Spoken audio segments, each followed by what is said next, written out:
Hello everyone, কেমন আছেন সবাই? এটা হলো কক্সবাজারের ফার্স্ট ডে সেকেন্ড হাফের ভিডিও। তো আমরা সেকেন্ড হাফে সবাই নাস্তা মানে লাঞ্চ করে একটু রেস্ট নিয়ে রেডি হয়ে গেছি। সো আমরা যাচ্ছি হলো শাহিন বিচে। সো একদম এয়ারফোর্সের বেসটার পাশেই হলো বিচটা। তো আমরা সবাই বের হয়ে গেছি, ওখানে যাব। আর সবাই আজকে আমরা সাদা ড্রেস পরেছি, সো দ্যাট সবার ছবি একরকম আসে, দেখতে সুন্দর লাগে, ফ্যামিলি ফ্যামিলি একটা ভাইব আসে।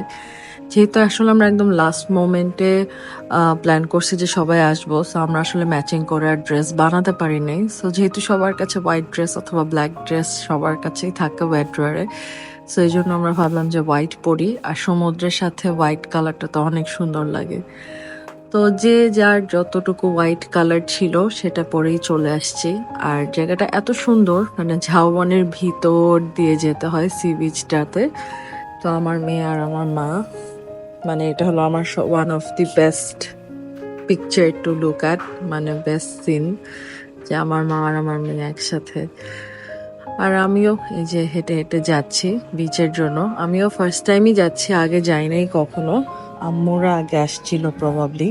আর ভিতরে সুন্দর ঝাউবনের ভিতরে জায়গায় জায়গায় সুন্দর করে কটেজ করা আছে, এক একটা এক এক কাজের জন্য। সো এটাও খুব সুন্দর একটা ভিউ দিচ্ছিল। আর যেহেতু এয়ারফোর্সের বেজে সেদিন আসলে প্রোগ্রাম ছিল এর পরের দিন, তো মোটামুটি সব জায়গায় ওরা একটু এক্সট্রা সাজায় রাখছিল, যেহেতু ওদের মানে আঙ্কেলরা ভিজিটে আসবে, দ্যাটস ওয়াই আমরাও একটা সুন্দর একটা অ্যাম্বিয়েন্স পাইছি। নর্মালি এমনিতেও সাজানো থাকে, বাট একটু এক্সট্রা এক্সট্রা সাজানো ছিল আর কি।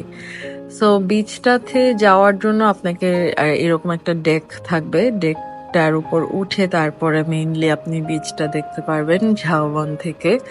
মানে ডেকে উঠতে উঠতে আপনার যখন সমুদ্রটা দেখবেন মনটা একদম ভালো হয়ে যাবে, যে এটা এত সুন্দর একটা জায়গা। সো যেহেতু বিকালবেলা আসছি সন্ধ্যার একটু আগে, এই জন্য আসলে দিনের আলোটা আমরা ওইভাবে পাই নাই। আর এই যে আমার ফ্যামিলি, আমার হাজব্যান্ড, আমার বাচ্চা আর আমি, সবাই ম্যাচিং ড্রেস সাদা সাদা পরে একটু ছবি, আম্মুকে বললাম ভিডিও করে দাও মা, একটু ছবি তুলে দাও। আম্মু সুন্দর করে একটু ছবি আর আমাদেরকে ভিডিও করে দিল। মানে আমার এই ট্রিপটা যে কতটা ফুলফিলিং সেটা আসলে আমি বুঝতে পারতেছি, যে আমার সবগুলা মানুষ আমার চোখের সামনে এবং একসাথে আমরা একটা ট্যুর দিতে পারতেছি, এবং এটা আমার অনেক দিনের ইচ্ছা ছিল। আলহামদুলিল্লাহ, আল্লাহর কাছে হাজার শুক্রিয়া যে আল্লাহ আমাকে এই ট্যুরটা দেওয়ার জন্য বা করার মতো আমাকে তৌফিক দিছে, যে আমি আমার বাবা মা আমার ভাই আমরা যখন ছোটবেলায় যেভাবে ঘুরে বেড়াতাম ঠিক সেভাবেই আবার আসবো।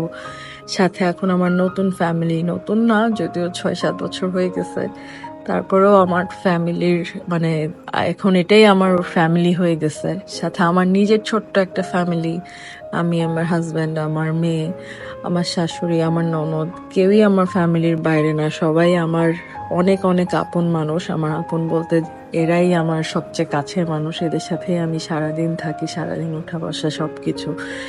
এবং এরকম একটা ফ্যামিলি ট্যুর দেওয়ার যে কতটা ইচ্ছা ছিল, যদিও আব্বুজিকে আনাটা সম্ভব ছিল না এই ট্যুরে, যেহেতু আমরা এবার আব্বুজির আসলে শরীরটা অত ভালো না যে আব্বুজিকে নিয়ে এত দূর ট্যুর করা যাবে।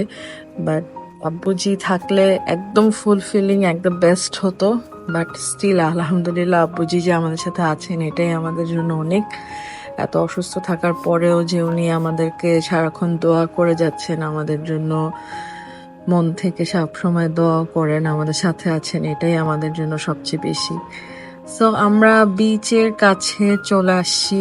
আর আমার মেয়েকে দেখে আপনারা বুঝতে পারবেন যে একটা মানুষ পানির কতটা পাগল হইতে পারে, মানে পানি তার জন্য কতটা প্রিয় হইতে পারে, এটা আসলে ওকে না দেখলে কেউ বিশ্বাস করবে না। আর এই ফার্স্ট টাইম তো আসলে আব্বু মানে পাপা, আম্মু, আমার ভাই সবাই ওকে দেখতেছে যে পানির সাথে যে ওর কি সম্পর্ক। তো সবাই অবাক হয়ে যাচ্ছে যে ওর এই অবস্থা কেন, মানে ও পানি দেখলে এরকম পাগল হয়ে যায় কেন। আসলেই ওর হলো মোয়ানা হওয়ার কথা ছিল, প্রবাবলি কোনো জন্মে ও মোয়ানা ছিল, অথবা কোনো জন্মে ও মারমেইড ছিল, আমি শিওর। বা মাছ তো ছিলই মনে হয় কোনো এক সময়। নাইলে একটা মানুষের পানি এতটা পছন্দ আমি আসলে এত ছোট বাচ্চার কখনো দেখি নাই। আর মানে তাকে যদিও বলছি যে আমরা নামবো না পানিতে বা কিছু, কিন্তু তাকে পানির সামনে আনলে কোনোভাবেই আপনি আটকাইতে পারবেন না। পানি এবং বালি তাকে মনে হয় চুম্বকের মতো টানতে থাকে। তো এইসব দুষ্টামি করতে এসে মানে দেখেন কোথা থেকে কোথায় চলে যাচ্ছে, কিভাবে যে লাফাচ্ছে, মানে ওর কোনো ভয় ডর কিচ্ছু নেই। অবশ্য আপনারা ভাবতে পারেন যে এই মধ্যে মানে এই ছুটির মধ্যে এত মানুষ কক্সবাজার আসছে, কিন্তু আমাদের সি বিচে কোনো মানুষজন নাই কেন, আমরা কেন এরকম এত সুন্দর ভিউ পাচ্ছি? বিকজ অফ এয়ারফোর্স অবভিয়াসলি, কারণ এয়ারফোর্সের বিচটাতে আসলে যেহেতু সবার এন্ট্রি নাই, সবাই আসতে পারে না, তো বলা যায় একটা প্রাইভেট বিচের মতোই। জাস্ট এখানকার যারা আছে তারাই, মানে আমরা ইচ্ছা মতো ঘোরাফেরা করতে পারছি আর কি। কোনো লোকজন আজাইরা নোংরা আজাইরা মানে হকার কোনো কিছুই নাই, কোনো ধরনের বিরক্তিকর এলিমেন্টস নাই। সো আমরা আসলে মনে হচ্ছিল যে আমাদের নিজেদের একটা বিচ আর কি, আশেপাশে আর কেউ নাই। আর আলহামদুলিল্লাহ যে আমার বাবা মা, তাদেরকে আল্লাহ সারা জীবন সুস্থ রাখুক, এরকম সুন্দর রাখুক, এটাই আমি চাই। মন থেকে একটাই দোয়া। আসলে সমুদ্রের কাছে আসলেও না মনটা একদম মানে নরম হয়ে যায়, আর রাগ দুঃখ সবকিছু কেমন জানি মানে অনেক ছোট মনে হয় তখন সমুদ্রের সামনে আসলে। আর আলহামদুলিল্লাহ এই যে আমার মা আর আমার শাশুড়ি, মানে আমার দুই মা, তারাও আসলে মানে কম নাটক না আর কি। দেখেন না কি কি নাটক করতেছে। বললি আমার একটু ভিডিও করো, আর তারা সুন্দর রাজি হাত দুলাই দুলাই হাঁটার জন্য। আলহামদুলিল্লাহ, আল্লাহ ওনাদের সম্পর্ক এরকমই সুন্দর রাখুক। আমার এবং আমার মার এবং আমার শাশুড়ির দুজনের সম্পর্ক আল্লাহ সারা জীবন এরকম সুন্দর রাখুক, এটাই সবসময় আমি দোয়া করি।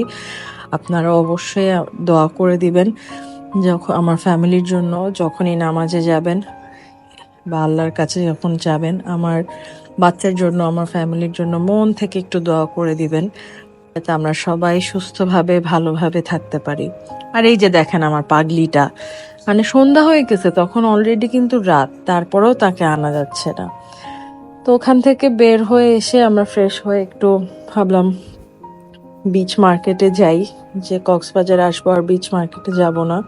তাই একটু সন্ধ্যার নাস্তা খাওয়ার জন্য ছোট্ট একটা দোকান পেয়ে গেলাম। এটা খুবই কোজি একটা দোকান, আপনারা গেলে অবশ্যই যাবেন। বিহাইভ, ওদের খাবারের প্রাইসও খুবই রিজনেবল এবং খাবারগুলো অ্যাকচুয়ালি ভালো ছিল, ফ্রেশ ছিল, আমাদের সামনেই বানাই দিচ্ছিল। সো ওখানে হালকা পাতলা আমরা নাস্তা করে একটু ছাতা মার্কেট বা ছাতার যে দোকানগুলো ওখানে গেলাম, একটু চকলেট আচার হাবিজাবি কিনে টিনে ততক্ষণে আমার মেয়ে অলরেডি বিরক্ত হয়ে গেছে। তো এই ছিল মোটামুটি আমাদের আজকের দিনটা। ওখান থেকে আমরা রাতে একটু খাওয়া দাওয়া করে বাইরে, তারপরে বাসায় চলে আসছি। এর পরের দিন আমরা কি কি করলাম না করলাম সবকিছু দেখার জন্য অবশ্যই আমার কে একটু ফলো করে রাখবেন আমার চ্যানেলটা, সো দ্যাট আপনারা সবসময় আপডেট পান। ওকে, বাই বাই।